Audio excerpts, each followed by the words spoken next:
araw ng pamamahinga,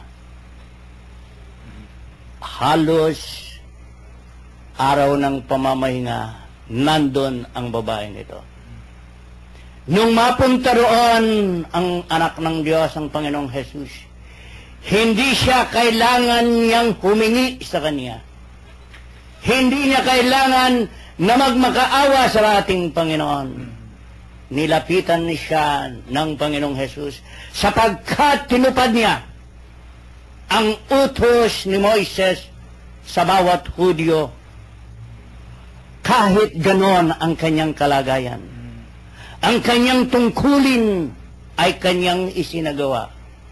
Ginanap, lalo tigit ito sa araw ng Sabat o pamamahinga.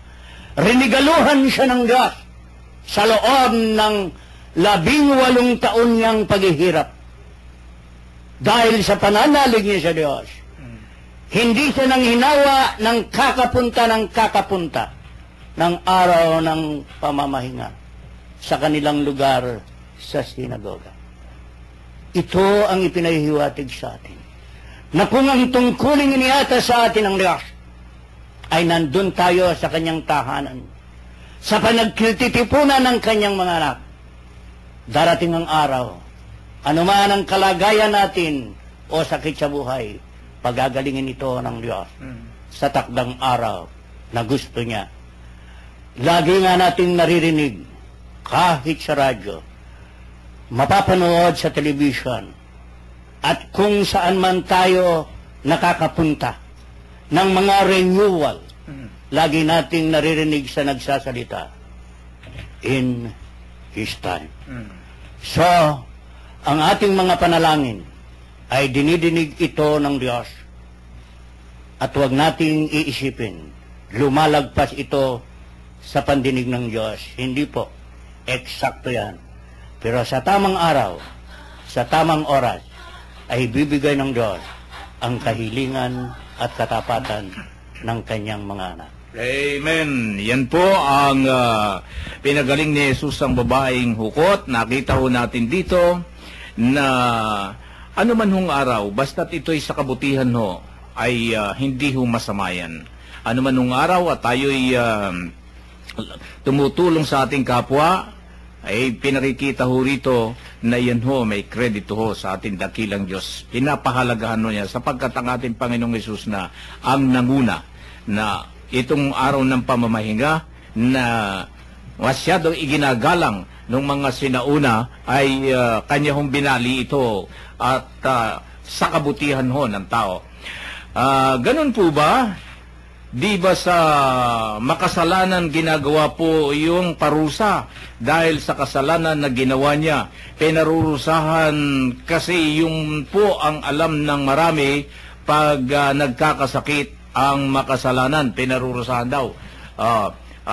Yun teksto kay Kuya Bert ng ating tagapakinig na pinarurusahan, pagka kay makasalanan, pinarurusahan. Ang nag-text po ay Sister Mayet, no? Tama yun, Sister Mayet, dahil sa kasalanan naparusahan ang tao. Sinong may dulot ng kasalanan? Si Satanas. Kaya nanggaling kay Satanas, kapahintulutan ito ni Satanas, kagagawan ito ni Satanas, at kalooban ni Satanas. Pero hindi ito kalooban ng Diyos. Kailanman ang Diyos ayaw niyang magkasala ang kanyang anak. Kaya nagkakasala ang mga anak ng Diyos dahil nahihikayat sila sa pagkakasala dahil pinakikinggan nila si Satanas.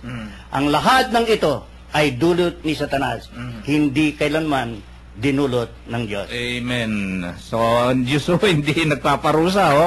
Ang nararanasan ho natin ay dulot ho ng masamang espiritong yan na siya hong kumukubabang sa tao. Kaya't kinakailangan ho, merong nga ho tayong tinatawag, kinakailangan i-cast out mo yung masamang espiritong yan sa iyong pagkatao ng mawala yan at hindi mamay. Pagka nga ho merong mga ito pa, meron hong katanungan naman ho kay Kuya Ben, paano yung nangyayari kay Father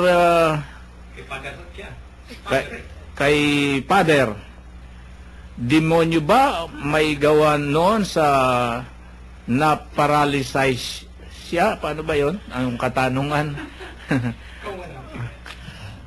Ako yun yung katanungan kay Kuya Ben. Sana po linawan natin ang ating kaisipan. Hindi ko na po babasahin ito doon sa libro ni Job. Ang lahat ng mga naglilingkod sa Diyos, lalo na sa higit sa simbahan, ay nabasa na nila at alam na nila ang kasaysayan kay Job. Tingnan po natin mabuti kung ano ang nangyari sa kasaysayan ni Job. Isang araw, nang ang mga anghel ng Diyos ay umakyat sa harapan ni Yahweh, ay kasama nila si Satanas. At doon ay binati siya ng Diyos, ni Yahweh, si Satanas, na ang sabi ganito, Satanas, nakita mo ba ang lingkod kong si Job? Sumagot si Satanas, kaya naman nananatiling tapat na lingkod mo si Job dahil hindi siya naghihirap sa buhay. Subukan mo, sabi niya, na siya ay papaghirapin mo kung hindi kanya itatakwil. Sumagot si Yahweh ng sabi ay ganito, gawin mo ang gusto mo.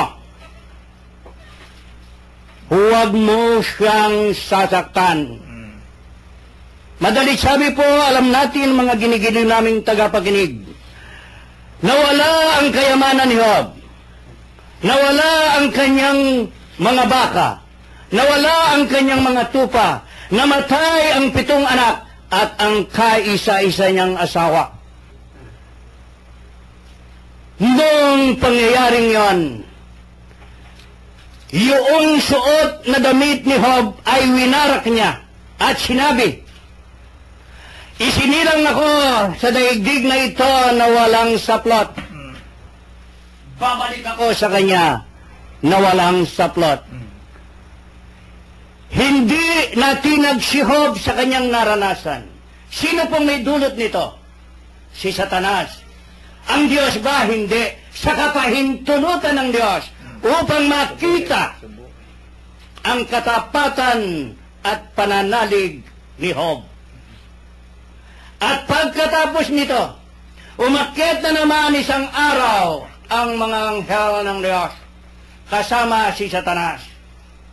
Sinabi na naman ni Yahweh sa kanya, Satanas, nakita mo ba ang lingkod kong si Job? Sabi ni Satanas, kaya siya nananatiling tapat sa iyo ang lingkod mong si Job dahil hindi siya nasasaktan. Tingnan po natin mga ginigiliw naming tagapakinig. Ang salitang ginamit ito ng ating Panginoong si Yahweh.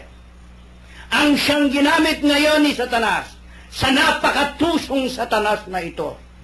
Kaya ang lahat ng mga taong tuso na lumalaban sa kalooban ng Diyos ay kampon ito lahat ni Satanas. Anong sabi ng Panginoon sa kaniya? Gawin mo ang gusto mo sa kanya. Huwag mong kukunin ang kaniyang buhay. Dahil walang karapatan ng sino mang tao, maging sino man siya o anghel ng Diyos, ay walang karapatan na kumuha ng buhay ng tao. Sapagkat ang Diyos lamang ang nagbigay nito ng buhay sa tao. Alam natin ang kasaysayan ni Job. Nagkabukol-bukol. Nagkaroon ng iba't ibang sakit sa katawan si Job. Ang tangi na lamang may buhay kay Job ay ang kanyang mga mata. Inuod ang kanyang katawan. Sino may dulot nito? Sa ang Panginoon? Sino nagparusa nito? Ang Panginoon? May kasalanan ba si Job? Wala eh. Si Satanas. Maliwanag po ito. Hindi ako ang nagsasalita, kundi ang Diyos. Ang banal na Biblia ang nagsasalita. Hindi ako nangangatwiran sa aking sarili, kundi mga kapatid, tingnan natin mabuti. Wariin natin ang mga aral ng Diyos.